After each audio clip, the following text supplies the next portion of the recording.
Tonight's player walkouts are presented by Amerant Bank, bringing the community together one moment at a time. Sean St. Jacques, Jade Barquette, our entire crew, great to have you with us here on Peacock in the Gainbridge Super League. Let's dive into the LaCroix starting 11s for both teams. We start with Paul Jennison, the interim coach, and Fort Lauderdale United. Just one change here for head coach Paul Jennison. He puts Leveni Vaca back in the back line. An incredible feat for them it would be tonight. One change here for head coach Philip Poole. Tyler Lussi steps into the midfield, and she is just a goal scorer. That's what she was brought into this team to do. Between Tampa Bay and Dallas, that result could impact our second game of the night, very much so, between Spokane and DC. How will it all unfold at the end of the night? You're gonna have to stay with us to find out. We're underway here in South Florida. Sean St. Jacques, Jade Barquette, our entire crew.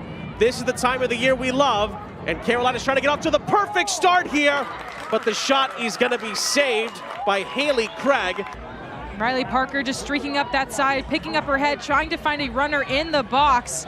And that looks, he told us that she's grown in so much confidence, and you can feel that around her as well throughout the entire team. It spreads from that back to the front of her team. And he said she took a chance early on her spot that she was going to have as their starting goalkeeper and has just run with it this season. This is gonna be played square to the edge of the area when the shot was bending. Kelli Van Treeck had a hit. It wasn't a million miles away. That's the danger of Kelli Van Treeck in this forward position. That shot, you're not expecting it to come as it's just coming across her body. She gets her hips around it, hits that with the inside of her foot. You can see the curl of it, tries to off her guard a little bit. Wasn't prepared for that shot.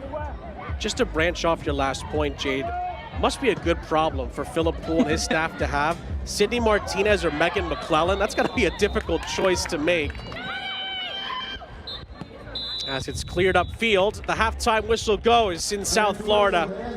Well, both teams had a decent amount of opportunities to break the deadlock to 37 later tonight to take it to the final day with a real chance of usurping Dallas for the fourth and final playoff spot. And again, Craig, out of her own goal mouth, gives it away. Big chance for Carolina, and they just missed pouncing on it. That was a gift from Fort Lauderdale, and the Ascent once more cannot find the speedy Tyler Lussi running right at Haley Craig, going to create an opportunity for that ball to be coughed up, and then maybe one touch too many on her cutting inside. She has it right there before she takes that second touch inside. Oh, what a ball that is. Harding is in for Fort Lauderdale, oh, and drags it wide. By far the best chance the hosts have had in the second half. Sophie Harding. 100% agreed, Sean. This was the best opportunity, and it really is that last-ditch effort by Butler, who just comes across and makes contact with Harding, but trying to shovel that forward. Shania Gordon and company just continue to slam the door shut on this near side, though they give it away here. Touched in behind for a chance. The goalkeeper is rounded. Oh, and then makes a good save. Coleman denied by Craig. And what an opportunity here for Coleman, who's just stepped on the pitch and has been a part of both opportunities that Carolina Ascent has had. Haley Craig.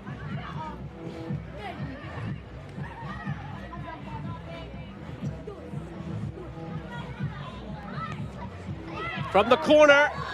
Oh, it's on the goal mouth and it's bundled in! Carolina takes advantage of the set piece. They just about scrape it over the line to take a 1-0 lead.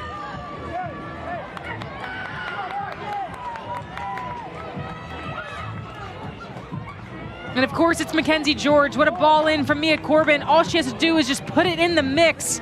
Bodies were colliding everywhere in the box. You see.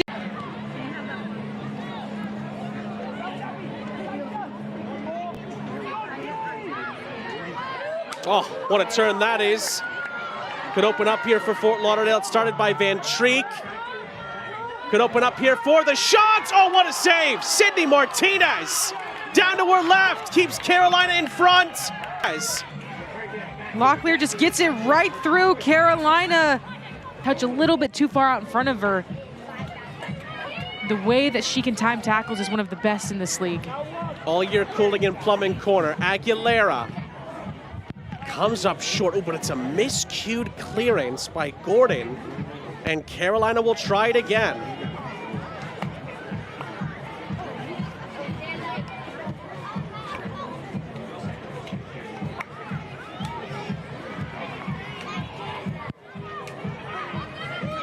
Take two for Aguilera and Carolina. Better ball in.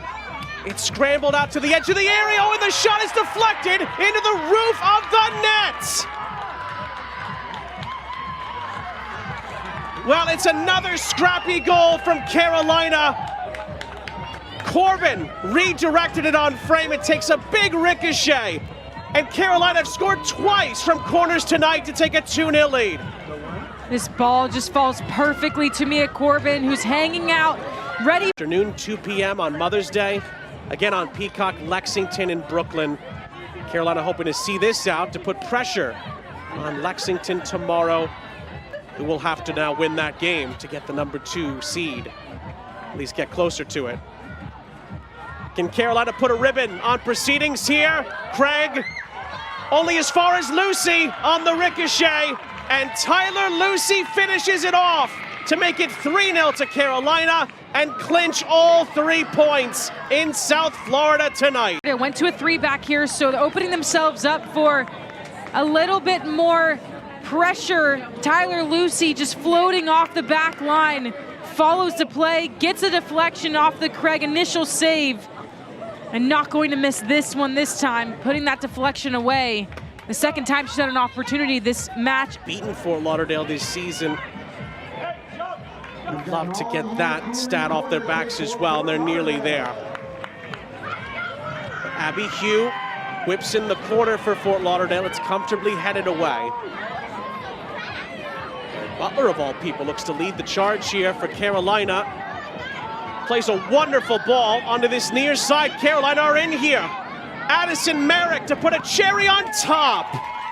But she hits it right at Haley Craig, who ricochets it out for a corner. There was nobody else back. Hitting so many numbers forward. It was 1v1 here, Merrick versus Craig.